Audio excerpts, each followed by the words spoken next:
E-PG पाठशालायां भवतां भवतीनां च स्वागतम्। मम नाम रामराज उपाध्यायः। श्रीलाल बहादुर शास्त्री राष्ट्रीय संस्कृत विद्यापीठस्य पौरोहित्य विभागे उपाचार्योऽस्मि। अथर्ववेदः इति विषयम् अधिकृत्य अहमत्र समुपस्थितोऽस्मि। अस्मिन् अथर्ववेदस्य परिचयः तथा च अथर्ववेदस्य महत्त्वम् अनेन प्रकारेण एतेषां सर्वेषां विषयाणाम् उपरि अत्र व्याख्यानं भविष्यति। आदौ प्रस्तावना प्रस्तूयते। तत्रादौ ब्रह्म परम्परया प्राप्तं वेदं मन्दमतीन् मनुष्यान् विचिन्त्य तत्कृपया चतुर्धाव्यस्य ऋक्यजुषामथर्वाख्यांश्चतुरो वेदान् पैलवैशम्पायन जैमिनी सुमन्तुभ्यः क्रमादुपदिदेशः इति यजुर्वेदभाष्ये लिखितम् अस्ति। इत्यनेन वचनेन अथर्ववेदः चतुर्थो वेदः अस्ति। अस्य वेदस्य आचार्याः सन्ति सुमन्तुमहोदयाः। यज्ञीय परंपरायां होता अधवर्जु उदगाता ब्रह्मा इति चतुर्षु ऋत्विजगणेषु ब्रह्मा नाम्नः ऋत्विक् अथर्ववेदस्य ज्ञाता अस्ति। अतः यज्ञीय परंपरायाः निर्वहणे अथर्ववेदस्य योगदानम् अतीव महत्वपूर्णं प्रतिभाति। कार्याणां विभागे ब्रह्मा स्वकीये आसने उपविश्य यज्ञे विघ्नानाम् उपस्थितिर्मा भवेत् एतदर्थं तत्सम्बन्धी मंत्राणां जपं करोति। अथर्वस्य परिभाषा। अथर्व शब्दस्य द्विधा व्याख्या निरुक्ते गोपथ ब्राह्मणे च प्राप्यते। अथर्व शब्दस्यार्थः गतिहीनता विद्यते अर्थात स्थिरता विद्यते। अथर्ववेदस्य परिभाषा। निरुक्तस्यानुसारेण अथर्व शब्दः मूलरूपेण थर्व धातोः विनिर्मितमस्ति। थर्व शब्दस्यार्थः गतिः चेष्टा वा विद्यते। अस्य आधारोपरि अथर्वः अर्थात न थर्वः अर्थात न गतिः अर्थात स्थिरता विद्यते। शाब्दिकोऽर्थः प्रतिभाति यस्मिन् वेदे चित्तवृत्तीनां निरोधस्य ज्ञानं भवेत् तस्य वेदस्य नाम अथर्ववेदः अस्ति। गोपथ ब्राह्मणे एवम् अपि प्राप्यते थर्वकौटिल्ये धातुद्वारा अथर्वस्य निष्पत्तिर्भवति। एतादृशः मनः यत्र हिंसावृत्तिशून्यो भवेत्। मूलरूपेणाथर्वं शब्दस्यार्थः अग्न्युद्बोधकपुरोहितः। प्राचीने काले पुरोहितानां कृते अस्य शब्दस्य प्रयोगो अभवत्। अथर्वं शब्दस्यार्थः अग्निपूजकोऽपि भवति। अग्निपूजकस्य तात्पर्यं हवनार्थम् अग्निपूजनेन अस्ति। देवानां कृते हविर्प्रदाता अग्निः विद्यते। अथर्ववेदस्यापरनाम अथर्वाङ्गिरसवेदः अपि अस्ति। प्रागैतिहासिके काले आङ्गिरस् नाम्नः अग्नेः पुरोहितः आसीत्। ब्लूमफील्ड महोदयानुसारेण अथर्वन् आङ्गिरस् इत्युभयोः शब्दयोः प्रयोगः अभिचारपूर्वकं क्रियमाणां चामत्कारिकीं क्रियायां भवति। गोपथ ब्राह्मणानुसारेण अथर्ववेदस्य नाम भृग्वङ्गिरो वेदः अस्ति। जयन्तभट्टमहोदयाः न्यायमञ्जर्याम् अथर्ववेदं प्रथमो वेदः मन्यन्ते। अथर्ववेदस्य नामानि अथर्ववेदे विविधानां ऋषीणां दृष्टमन्त्राः प्राप्यन्ते। अनेन कारणेन अथर्ववेदस्य विविधानि नामानि सन्ति। अत्र कतिपयानां नाम्नाम् अनुवर्णनं क्रियते। क अथर्ववेदः। अथर्वऋषेरयं वेदः अथर्ववेदः। अस्मिन् वेदे अथर्वऋषिणा दृष्टमन्त्राणां संख्या, तेषां वंशजैश्च दृष्टमन्त्राणां संख्या बहुशः। एतस्मात् कारणात् अस्य वेदस्य नाम अथर्ववेदः अस्ति। एतादृशाणां मन्त्राणां संख्या 2,770 ख आङ्गिरसवेदः। अथर्ववेदस्य ब्राह्मणम् अस्ति गोपथब्राह्मणं। गोपथब्राह्मणे प्राप्यते अंगिरा ऋषिणा सह तस्य वंशजैः दर्शिताः मन्त्राः अथर्ववेदे प्राप्यन्ते। एतस्मात् कारणात् अस्य वेदस्य नाम आङ्गिरसवेदः अस्ति। अथर्ववेदे एतादृशाणां मन्त्राणां संख्या 20,400 सन्ति। ग अथर्वाङ्गिरसवेदः। अथर्ववेदस्य पुरातनं नाम अथर्वाङ्गिरसवेदः आसीत्। अथर्वाङ्गिरा ऋषयोः तयोः वंशजयोश्च दृष्टमन्त्राणां संकलनं प्राप्यते। एतदर्थम् अस्य वेदस्य नाम अथर्वाङ्गिरसवेदः अस्ति। अथर्ववेदेऽपि अस्य नाम्नः उल्लेखः प्राप्यते। द्वयोर्षयोः संयुक्तं स्वरूपम् अनयोः नाम्नोः घ ब्रह्मवेदः। अथर्ववेदस्य प्राक्तनं नाम विद्यते ब्रह्मवेदः। अथर्ववेदे अस्य नाम ब्रह्मवेद अस्ति। गोपथब्राह्मणेऽपि अस्य वेदस्य नाम ब्रह्मवेद अस्ति। अथर्ववेदे ब्रह्मणा दृष्टमन्त्राणां संख्या 63,800 विद्यन्ते। ङ भृगुअङ्गिरो वेदः।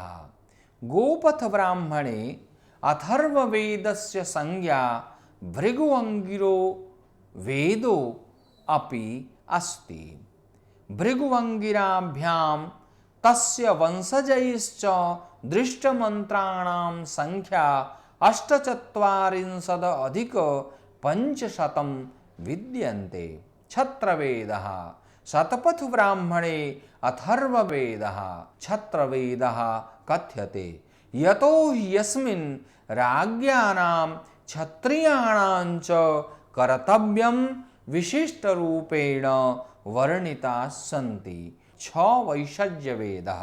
अथर्ववेदे वैषज्यविषयाणां यथा चिकित्साविधानानाम्, औषधिनिर्माणविधानानाम्, औषधिग्रहणविधानानाम्, आयुर्वेदादिविषयाणां च बहुविधं वर्णनं कारणेनानेन वैषज्यवेदः इति कथ्यते। अथर्ववेदे भेषजा संज्ञा ज्ञायते। ज छन्दोवेदः।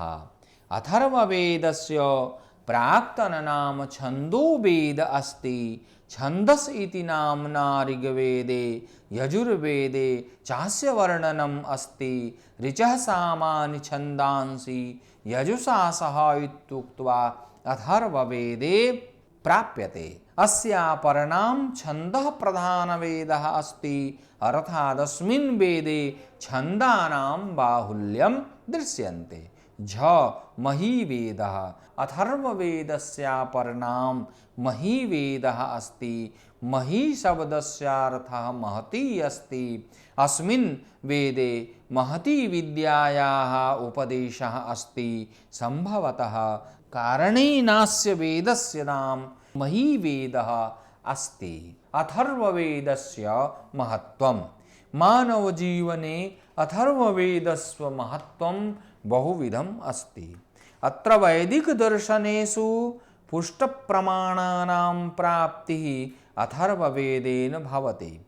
विद्वांसो वदन्ति आरण्यकेषु उपनिषत्सु वा यानि दार्शनिकचिन्तनानि विचाराणि वा विद्यन्ते तत्सर्वम् अथर्ववेदस्य सुविकसितं स्वरूपम् अस्ति। वैदिककाले जीवनं कथम् आसीदित्युत्तरे अथर्ववेदस्य ज्ञानं चतुर्षु वेदेषु सर्वाधिकम् उपादेयम् अस्ति।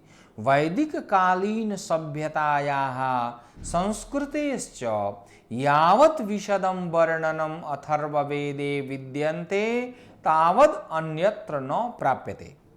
अथर्ववेदे तात्कालिकी मान्यतानां, प्रथानां, अंधविश्वासानां, अरिष्टनिवारकोपायानां, शकुनादिविचाराणां, विविधाद्यौषधीनां, वशीकरणाद्यभिचाराणां, विविधानां मणीनां, रत्नेत्यादीनां च विशदं वर्णनं प्राप्यन्ते। अर्थात् सर्वेषां जनानां कृते अस्मिन् स्थानानि सन्ति। अथर्वभाष्यभूमिकायां सायणेन उक्तमस्ति एहि कामुष्मिक फलं चतुर्थं व्याचिकीर्षति। कुत्रापि केवलम् आध्यात्मिकं वर्णनं प्राप्यते, कुत्रापि पारलौकिकं वर्णनं प्राप्यते, तथा कुत्रापि इहलौकिकं विषयं प्राप्यते। परञ्च अथर्ववेदे सर्वे विषयाः प्राप्यन्ते। जयन्तभट्टमहोदयेन तु न्यायमञ्जर्यां सर्वोत्कृष्टं वेदम् अथर्ववेदम् इति उक्तम्। यज्ञस्य द्विधा पक्षं समुपस्थापयन्ति विद्वांसः, वाचिकं मानसिकं च। त्रयाणां ऋक्यजुसाम्नां च वेदानां स्थानं वाचिकम् अस्ति। अथर्ववेदस्य स्थानं मानसिकम् अस्ति। अथर्ववेदे महत्वपूर्णानां सूक्तानां दिग्दर्शनं भवति।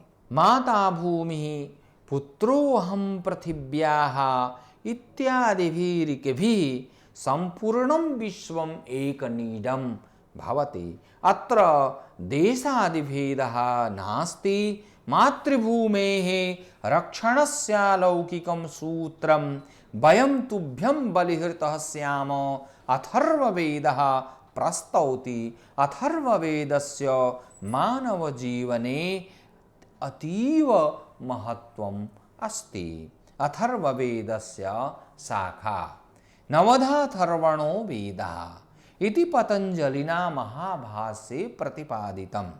अत्र नवधा इत्युक्ते नवशाखायुक्तः वेदः अथर्ववेदः अस्ति।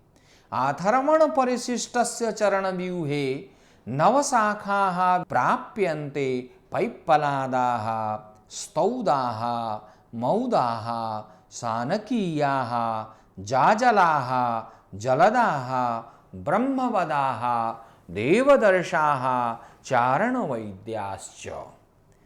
वैदिक साहित्यस्य इतिहासे अस्य ग्रन्थस्य मूललेखकाः भगवद्दत्तमहोदयाः स्वकीये ग्रन्थे अथर्ववेदस्य शाखानां नामानि लिखितानि सन्ति। परञ्च तत्र विविधानां मतानामनुसारेण नवसु शाखासु भेदाः दृश्यन्ते। यथा चरणव्यूहपाठानामनुसारेण पिप्पलाः, शौनकाः, दामोदाः, तोत्तायनाः, जाबालाः, कुनखी, ब्रह्मपलासाः, देवदर्शी, चारणविद्या च। अत्र उपर्युक्तासु नवशाखास्विमाः भिन्नाः दृश्यन्ते। यथा अस्मिन् स्तौदा, तोतायनाः, कुनखी, ब्रह्मपलासा इत्यादयः नूतना शाखाः सन्ति। अर्थादिमाः चतस्रः शाखाः भिन्नाः सन्ति तथैव द्वितीये चरणव्यूहे पैप्पलाः दान्ताः प्रदान्ताः स्तौताः औताः ब्रह्मदापलासारः सौनकी देवदर्शी चारणविद्या चेति सन्ति। अत्रापि दान्ताः प्रदान्ताः स्तौताः औताः इत्यादयः भिन्नाः सन्ति। प्रपञ्च हृदये आथर्वणिकाः शाखाः पैप्पलाद योद तोद मोद दायढ ब्रह्मवद शौनक आंगिरस देवर्षि शाखाः सन्ति। एवं प्रतीयते सर्वत्र किंचित् भेदाः सन्ति एव। अतः वक्तुं शक्यते अथर्ववेदस्य शाखाः विषये मतवैभिन्यम् अस्ति। द्विधा प्रचलिताः शाखाः सन्ति यथा शौनकीया शाखा। इदानीम् अथर्ववेदस्यं शाखा प्रचलिता अस्ति। राइट्स् महोदयाः विटनी महोदयाश्चास्याः शाखायाः प्रकाशनं 55-उत्तराष्टादशशततमे वर्षे कृतवन्तौ। अस्मिन् 20 काण्डानि 30-उत्तर-700 सूक्तानि 6,000 मंत्राश्च सन्ति।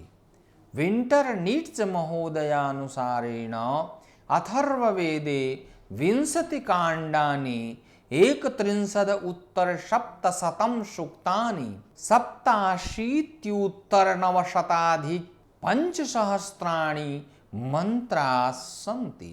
अस्मिन् सर्वतोऽधिकानि 3 काण्डानि सन्ति। 20तमं काण्डं, 6ठं काण्डं, 19तमं काण्डं च। अस्मिन् 20तमे काण्डे 58-उत्तर-900 मंत्राः सन्ति। 6ठे काण्डे 54-उत्तर-400 मंत्राः सन्ति। तथा च 19तमे काण्डे 53-उत्तर-400 मंत्राः सन्ति। अथर्ववेदस्य 17मं काण्डम् अतीव लघुकायम् अस्ति। अस्मिन् 30 मंत्रा एव सन्ति।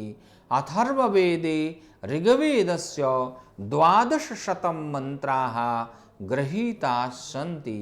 पैप्पलाद शाखा। अस्याः शाखायाः प्रचलिता संहिता पैप्पलाद संहिता अस्ति। स्कंदपुराणस्य नागरखण्डस्यानुसारेण पैप्पलादः महान् ऋषिः आसीत्। अस्य ऋषेः पार्श्वे भरद्वाजादय ऋषयः ज्ञानार्थं गतवन्तः आसन्। अनेन एवम् अनुमीयते पिप्पलादः महर्षिः आसीत्। शारदालिप्याम् आबद्धपैप्पलाद संहिता काश्मीरे आसीत्। तत्कालीन महाराज्ञः श्रीरणवीरसिंहः रूडल्फ राथ महोदयस्य पार्श्वम् आगतः। रूडल्फ राथ महोदयाः तस्मिन् काले अध्यापकाः आसन्। 65-उत्तराष्टादशशततमे ख्रीष्टाब्दे अस्य वेदस्य उपरि एको निबन्धः प्रकाशितः। कपिलद्विवेदी महोदयानुसारेण पाण्डुलिपेराधारोपरि प्रोफेसर ब्लूमफील्ड महोदयेन 1919तमे ईस्वीये वर्षे आङ्ग्लानुवादपूर्वकं प्रकाशितम्। पंडित भगवद्दत्त महोदयाः वदन्ति अस्य वेदस्य एका प्रति पूना इत्याख्यस्य भाण्डारकर इंस्टिट्यूट पार्श्वे सुरक्षितम् अस्ति। इयं संहिता अपूर्णा प्राप्यते। महाभाष्यानुसारेण अथर्ववेदस्य प्रथमो मन्त्रः सन्नो देवीरभीष्टयः अस्ति। शौनकीय संहितायाम् अयं मंत्रः प्रथम सूक्तस्य षष्ठानुवाकस्य प्रथमो मंत्रः अस्ति। पैप्पलाद संहितायाः प्रथमो मंत्रः सन्नो देवीरभीष्टयः अस्ति। एवं प्रतीयते पतंजलि महोदयस्य काले पैप्पलाद संहितायाः प्रचलनम् आसीत्। याज्ञिक पद्धतिष्वपि यज्ञमण्डपस्य उत्तरे दिग्विभागे उत्तरद्वारस्य वेदः अथर्ववेदः अस्ति। यज्ञीय प्रक्रियायां यथाक्रमानुसारेण सर्वेषु द्वारेषु तत्तत्सम्बन्धितानां वेदमन्त्राणां पाठो भवति। पूर्वे द्वारे अग्निमीले पुरोहितं यज्ञस्य देवं ऋत्विजं होतारं रत्नधातमम् इति ऋग्वेदस्य प्रथममन्त्रस्य उच्चारणं क्रियते। दक्षिणे द्वारे इखेतोर्जेत्वा वायवस्थ देवो वः सविता प्रार्पयतु श्रेष्ठतमाय कर्मण आप्यायध्वमज्ञा इंद्राय भागं प्रजावती रणमीमा अयक्ष्मामावस्तेन ईशतमाघसगोषो ध्रुवा अस्मिन् गोपतौ स्यात् बहवीर्यजमानस्य पशून् पाहि इति उच्चार्यते। पश्चिमे द्वारे अग्नयाया हि बीतये गृणानो हव्यदातये निहोता सतसि बर्हिषि इत्यस्य सामवेदस्य प्रथममन्त्रस्य पाठः क्रियते। उत्तरे द्वारे अथर्ववेदस्य सन्नो देवीरभीष्टयः आपो भवन्तु पीतये संजोरभिश्रवन्तु नः इत्यस्य प्रथममन्त्रस्य पाठः क्रियते। अनेनैवं प्रतीयते सन्नो देवी अथर्ववेदस्य प्रथमो मंत्रः अस्ति। अथर्ववेदस्योपवेदः। गोपथ ब्राह्मणे पंचोपवेदानां ज्ञानं प्राप्यते अथर्ववेदस्य। पंचवेदान् निरमिमीत सर्पवेदं, पिशाचवेदं, असुरवेदं, इतिहासवेदं, पुराणवेदञ्च। सर्वेषाम् उपवेदाख्यानां सहेतुकं नामाङ्कनम् अत्र दृश्यते। यथा अस्मिन् सर्पाणां भेदाः सर्पविच्चिकित्सेत्यादीनां विधीनामनुवर्णनम् अस्ति। एतदर्थम् अस्योपनाम सर्पवेदः वक्तुं शक्यते। राक्षसादिपिशाचादीनां विविधचेष्टादीनाम् अनुवर्णनम् अत्र प्राप्यते। एतदर्थम् अस्योपनाम सर्पवेदः प्राप्यते। एतदर्थम् अस्योपवेदस्य नाम पिशाचवेदोऽपि विद्वद्भिः उक्तम्। अथर्ववेदस्योपवेदस्य नाम असुरवेदो अपि अस्ति। असुराणां संज्ञा यातुधाना अस्ति। यातु अर्थात यौतु कार्ये विश्वसन्ति एतैः अथर्ववेदम् अस्य वेदस्योपनाम असुरवेद अस्ति।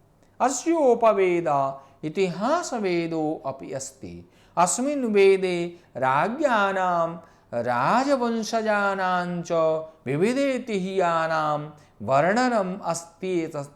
एतस्मात् कारणात् अस्य अथर्ववेदस्य नाम इतिहासवेदः अपि अस्ति। अस्य वेदस्योपवेदस्य नाम पुराणवेदो विद्यते। यतो हि यस्मिन् पुराणादि विषयाणाम् अनुवर्णनं प्राप्यते। अत्र मनवन्तराणाम् अनुवर्णनं, राज्ञानां जीवनचरितानामपि वर्णनं प्राप्यते। शतपथ ब्राह्मणे पंचोपवेदानां नामानि प्राप्यन्ते। सर्पविद्यावेदः, देवजनविद्यावेदः, मायावेदः, इतिहासो वेदः, पुराणवेदश्च। मायावेदे एव शिल्पादिज्ञानानां प्राप्तिः अस्ति। अथर्ववेदस्य प्रतिपाद्यः।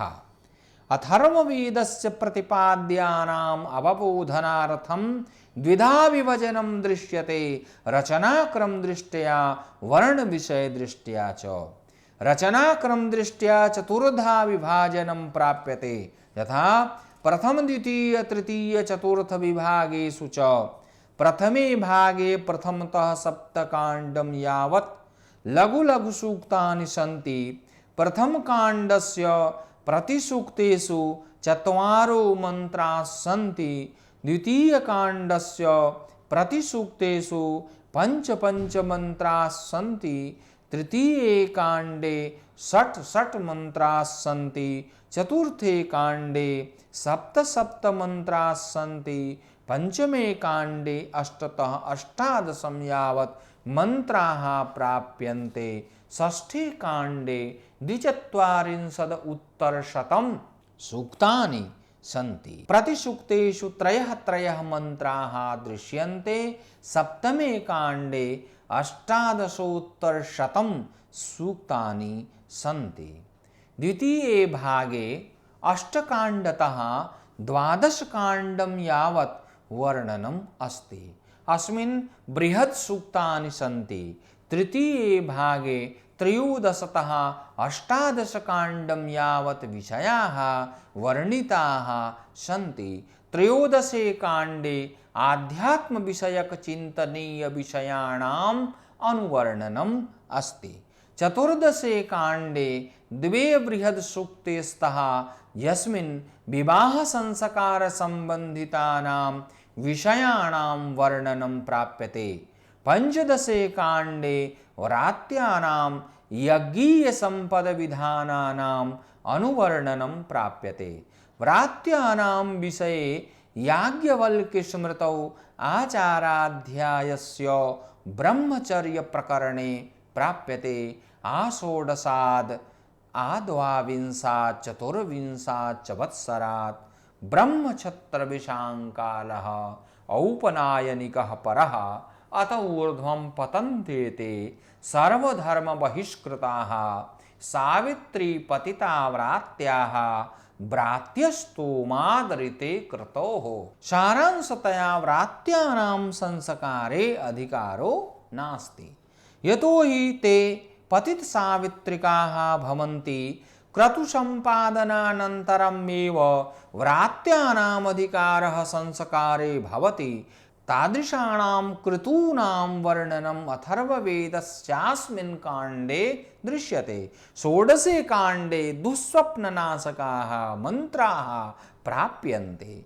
सप्तदशे काण्डे सम्मोहनमन्त्राणाम् अनुवर्णनम् अस्ति। अष्टादशे काण्डे अन्त्येष्टिप्रक्रियासम्बन्धिताः मन्त्राः पितृमेधादिसम्बन्धिताश्च मन्त्राः वर्णिताः सन्ति। चतुर्थे भागे एकोनविंशतिकाण्डतः विंशतिर्काण्डपर्यन्तं भैषच्यादिराष्ट्रवृद्धिविषयादीनाम् अनुवर्णनम् अस्ति। अथर्ववेदे विविधाः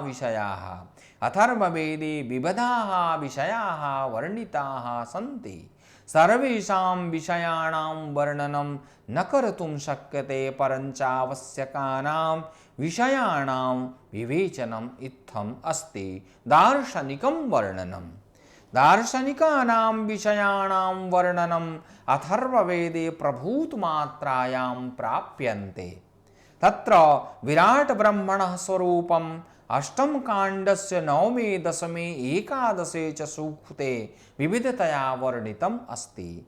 ब्रह्म माया इत्याख्योर्मध्ये को भेदः वाक्तत्वादीनां निरूपणं दशम काण्डस्याष्टमे सूक्ते द्वितीय काण्डस्य प्रथमे सूक्ते च विवृतम् अस्ति। एकेश्वरवाद इत्यादीनां वर्णनं त्रयोदशे काण्डे चतुर्थे सूक्ते प्राप्यते। जीवात्मा प्रकृति पूर्वजन्म स्वप्न विज्ञानादीनां विषयाः काण्डेषु प्राप्यन्ते। राजनीतिक वर्णनं। राष्ट्रस्य परिभाषा, राष्ट्रे समानाधिकारः, राष्ट्रीय ऐक्यते इत्यादि विषयाणां वर्णनं द्वादशे काण्डे त्रयोदशे काण्डे तृतीये काण्डे च प्राप्यन्ते। द्वादशकाण्डस्य प्रथमसूक्तस्य सप्तमे मंत्रे देशरक्षासम्बन्धिनो विषयाः प्राप्यन्ते। राज्ञस्य कर्तव्यस्य वर्णनं चतुर्थकाण्डस्य अष्टमसूक्तस्य द्वितीये मंत्रे प्राप्यते। मित्रराष्ट्रस्य विषये विवेचनं षष्ठकाण्डस्य 88तमे सूक्ते प्राप्यते। ग्राम पंचायतादि व्यवस्था चतुर्थकाण्डस्य सप्तमसूक्तस्य पंचमे मंत्रे प्राप्यते। अनेन प्रकारेण प्रजातन्त्रं सर्वसम्मत्या राज्ञ निर्वाचनं राज्याभिषेकः संसदः स्वरूपं राजकोषवृद्ध्यर्थं साधनानि न्यायं दण्डविधानञ्च सैनिकाः सेनापतयश्च एति सर्वे विषयाः विविधेषु काण्डेषु वर्णिताः सन्ति। सामाजिक वर्णनं ब्रह्मचारिणां कर्तव्यः पंचमे काण्डे स्त्रीणाम् अधिकारः, 20तमे काण्डे यौतुकादिविषयाः, द्वितीये काण्डे वस्त्राणां विषयकोपाख्यानं, 14 काण्डे स्वर्णाभूषणादिविषयकं ज्ञानं, 5मे काण्डे शालानिर्माणादिज्ञानं, 3 काण्डे सङ्गीतनृत्यादीनां च ज्ञानं, 6 काण्डे वर्णिताः सन्ति। आर्थिकं वर्णनं कृषि संबंधी विषयानाम् अनुवर्णनं 3 काण्डे, उर्वरकादि प्रक्षेपण विषयकं ज्ञानम् अपि च 3 काण्डे प्राप्यन्ते। सागरे व्यापारादि प्रणाली 17 काण्डे निर्धारितमस्ति। मणिरत्न सुवर्णादि धातूनां ज्ञानं, मुद्रा इत्यादि विषयकं ज्ञानं 4थे 5मे च काण्डे लिखितम् अस्ति। आयुर्वेद वर्णनं शरीरस्याङ्गानामनुवर्णनं 2काण्डस्य 33तमस्य सूक्तस्य प्रथमतः सप्तमन्त्रपर्यन्तं प्राप्यन्ते। रोगाणां नामानि जलचिकित्सा, ज्वरयक्षमा, खांसी, कुष्ठ, हृदरोगादि चिकित्सा व्यवस्था प्रथम काण्डस्य 12 सूक्ते प्राप्यन्ते। सूर्यरश्मिभिः चिकित्सा, हस्तस्पर्श चिकित्सेत्यादीनां विषयाणां वर्णनम् अथर्ववेदस्य विविधेषु काण्डेषु प्राप्यन्ते। शिक्षणं विज्ञानं च शिक्षणं, शिक्षणप्रविधिः, शिक्षकः, ज्योतिषं, नक्षत्रं, रसायनविज्ञानं, वनस्पतिविज्ञानं, वायुमार्गेणागमनं च, सूर्यरश्मिभिः ऊर्जोत्पादनं, सौर ऊर्जा, वातानुकूलितं भवनं, सागरयानं, मरुतादिविषयकं ज्ञानं, वनस्पति विज्ञानं च सर्वं विविधेषु काण्डेषु गदिताः सन्ति। अनेन प्रकारेण बहुविधाः विषयाः अथर्ववेदे प्रतिपादिताः सन्ति। एतेषां विषयाणाम् अध्ययनं सर्वेषां कृते अत्यन्तं महत्त्वपूर्णम् अस्ति इति उक्त्वा अहं विरमामि। धन्यवादः।